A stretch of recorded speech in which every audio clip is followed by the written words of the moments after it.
Good morning. Most of the students have joined. So we shall begin with our second term syllabus from paper number 13 in our chemistry. This paper is having 5 units. I would like to mention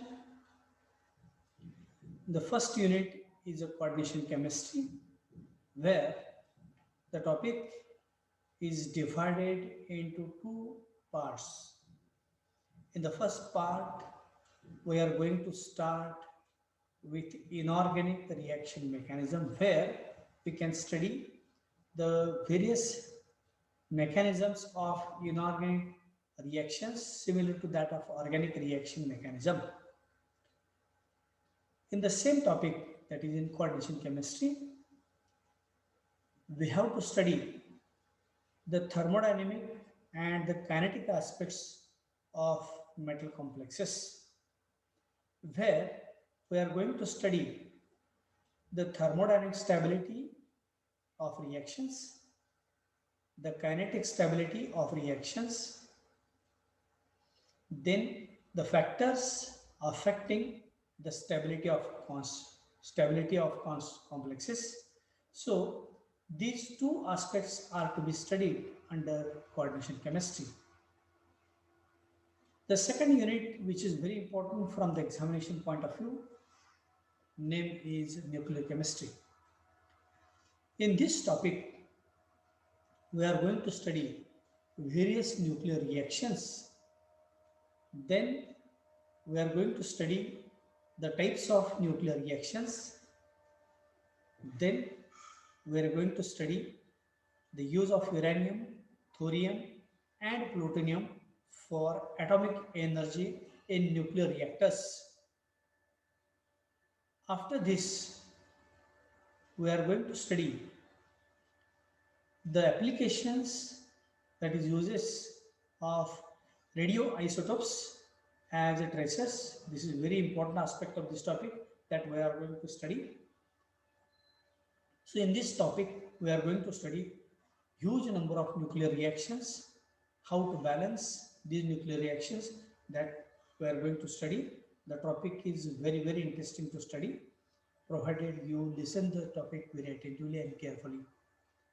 Then the third topic is a chemistry of F block elements, which I am going to start today. In this topic, we are going to study two series of elements from the periodic table. That means we are going to study in all 30 elements amongst the periodic table from two important series of elements, that is the lanthanide series, what we call as the 4f elements, and the actinide series, what we call as the 5f elements. This topic is also very interesting study to study, but point is that you have to by heart the 30 elements. Each series contains in all 15 elements. So you have to by heart the 30 elements from this topic. So once we study this topic, it is very easy to by heart the series.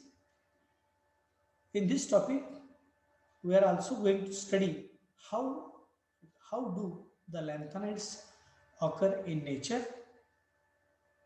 Then we are going to start with the electronic configuration, followed by the oxidation states, then the separation of lanthanides and the lanthanide contraction.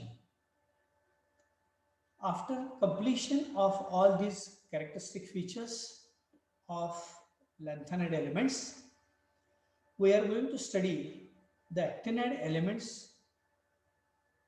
The general term that is used for actinide elements is a 5f elements because the incoming electron or extra electrons preferentially enters into 5f orbital.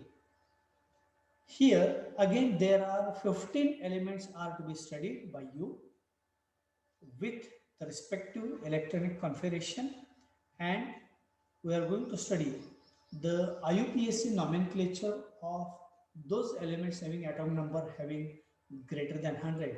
So this topic is very interesting to study and very important from the examination point of view. I would like to mention once again that nuclear chemistry and chemistry of F block elements, these are the two topics. Those are very important from the examination point of view because these are the two topics which carry maximum weightage. Then the fourth unit is iron and steel. I would like to mention here that during our first term, I have sent you the reduction or the changes in the syllabus for this pandemic period, that is for this academic year, that is for this academic year, the topic that is named as iron and steel, it is deleted from your syllabus for this academic year only. So I am not going to details of this iron and steel. In fact, the topic was very interesting to study because how the iron can be manufactured from the naturally occurring ore, that is hematite, but as the unit entire unit was deleted, hence we are not going to study. Then the last unit is a bioinorganic chemistry. This topic is also very important study, is important to study because certain biological processes, those are taking place in plants, animals and in human being, those are to be studied in this topic. So the biological study of inorganic metals in biological systems, those are to be studied in this topic. In fact, there are 5 units, but we are going to deal with only 4 units. First is a coordination chemistry, second is a nucleic chemistry, third is a chemistry of F block elements, and fourth is a bioinorganic chemistry. So this is all about the paper number 13, that is inorganic chemistry. Under paper number 16, that is industrial chemistry, this paper is having one topic from inorganic chemistry, that is a manufacture of inorganic heavy chemicals, wherein we are going to study 4 heavy chemicals which are used largely in various industries. The first heavy chemical that we are going to study is sulfuric acid by contact process. Some glimpses that we have studied while studying the topic catalysis. Then we are going to study ammonia by Haber's process. Third heavy chemical is nitric acid by Oswald's process, and sodium carbonate, or what we call as a soda ash or washing soda, by soda ash process.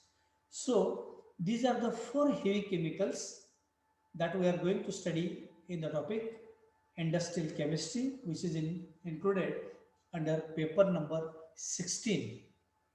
So this is all about the preliminary idea of the units that we are going to cover in this second term, that is for semester number 6. Today we are going to start with the first unit, that is chemistry of a block element, wherein we are going to study 2 important series of elements. In this topic we are going to study, just see,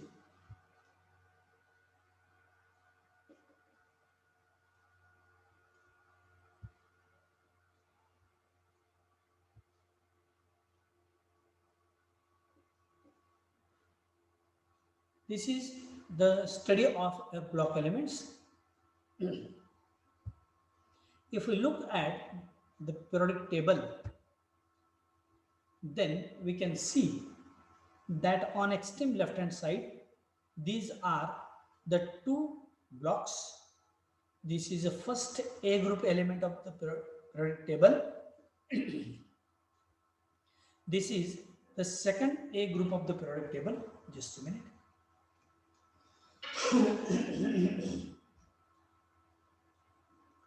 Sorry. This is commonly known as the S block of the periodic table. Here it is written. Then on extreme right hand side of this, here a separate block is there, which is called as the P block of the periodic table, where the incoming electron preferentially enters into P orbital, whether it is a 2p, 3p, 4p, 5p, and so on. Similarly, in S block of the periodic table, the incoming electron enters into either 1s, 2s, 3s, and so on. So this is a S blocks of the periodic table. This is a P block of the periodic table. In between the S and P block of the periodic table, a separate block is there, is known as the D block of the periodic table, which comprises of four important series, that is 3D series, 4D series, 5D series, and 6D series. Here, the incoming electrons enters either in 3D, 4D, 5D, or 6D electronic substrate. Hence, it is commonly known as the D block elements. It is also assumed that as all these elements are present in between S and P block of the periodic table, which are in between these two blocks, hence these elements are commonly referred as the transition elements. Transition means in between the S and P block of the periodic table. So those elements which are situated in S and P block of the periodic table are commonly known as a transition elements or D block elements. So the meaning of the transition element and the D block elements both meaning the same. One separate block is placed at the bottom of this periodic table.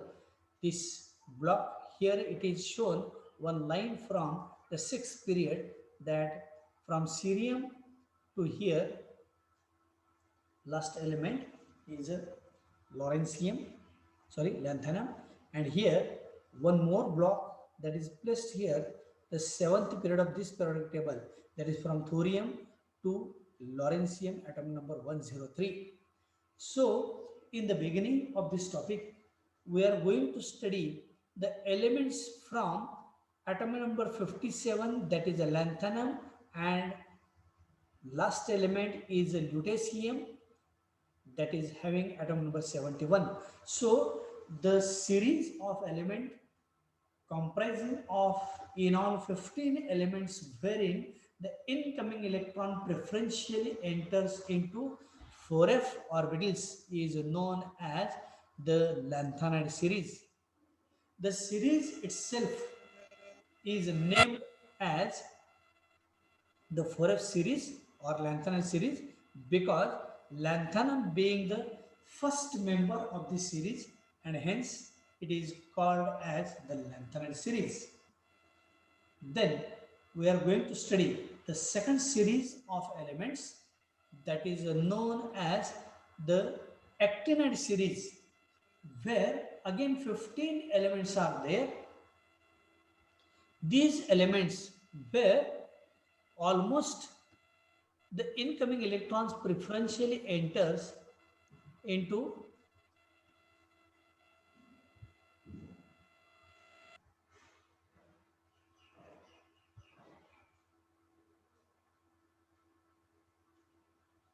the incoming electron preferentially enters into 5f orbital, and hence this series is known as the actinide series. Similar to the lanthanum series, because lanthanum being the first member of the series, hence the series is named as a lanthanum series. Similarly, actinium, that is atom number 89, being the first member of this series, and hence this series is termed as the actinide series. So 4f series, lanthanide series, 5f series, the actinide series. So here again it is shown that at the 6th period of this periodic table, this series start, and at 7th period of this periodic table, the another series start, that is the actinide series. Here we have commonly referred these elements as a transition element or D block elements, and here the lanthanide or actinide series which starts at this point, because here the last electron preferentially enters into 4f or 5f orbitals. So here after this, that is cesium, barium, the next series of elements of 15 elements starts. Hence, this is known as the lanthanide series. As these elements starts here, that is in third B group of the periodic table. So, as we have commonly referred this as a transition elements, so the lanthanides and the actinides are also known as inner transition elements or sub transition elements. So you should remember that the D block of the elements are known as the transition elements, while the F block of the periodic table are known as the sub or inner transition elements. So here it is showing that the time is over. You have to click once again the same link and you have to rejoin, and we can continue with the Lanthani series. So I'm going to stop. You have to continue by clicking the same link. Thank you.